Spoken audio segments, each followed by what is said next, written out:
ராமேஸ்வரம் ராமநாத சுவாமி கோயில் முன்பாக யாசகம் பெறுவோர்களிடையே ஏற்பட்ட மோதலால் பரபரப்பு ஏற்பட்டது. இது பற்றிய கூடுதல் தகவலை செய்தியாளர் விஸ்வநாதன் வழங்கிட கேட்கலாம். விஸ்வநாதன், வணக்கம். தற்போது இவர்களுக்கு மோதல் ஏற்பட்டதற்கான காரணம் என்ன?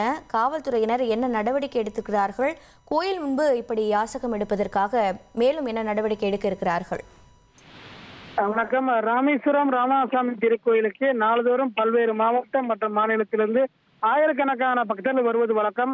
வரக்கூடிய பக்தர்களிடம் நாங்கரத ராமேஸ்வரம் ராமநாதசுவாமி திருக்கோயில் சுற்றியுள்ள நாங்கரத வீதியிலும் சாமியார் போன்று வேடமடைந்த ஆசாமிகள் வரக்கூடிய பக்தர்களிடம் யாசகம் கேட்டு தொந்தரவு செய்வது நாளுக்கு அதிகரித்து வருகிறது.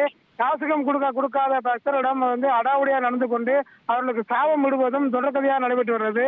இது குறித்து பலமுறை காவல்துறைக்கு புகார் சென்ற போதும் காவல்துறை எந்த ஒரு நடவடிக்கை எடுக்காமல் அலட்சியமாக ஈடுபட்டு வருகிறாங்க.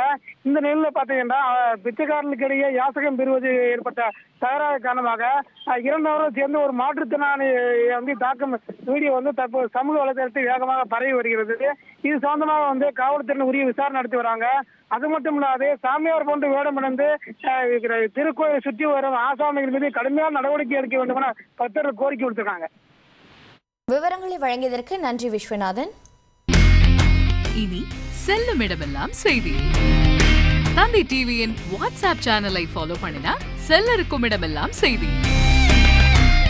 இதோ QR கோட் இப்பவே ஸ்கேன் பண்ணுங்க, ஃபாலோ பண்ணுங்க.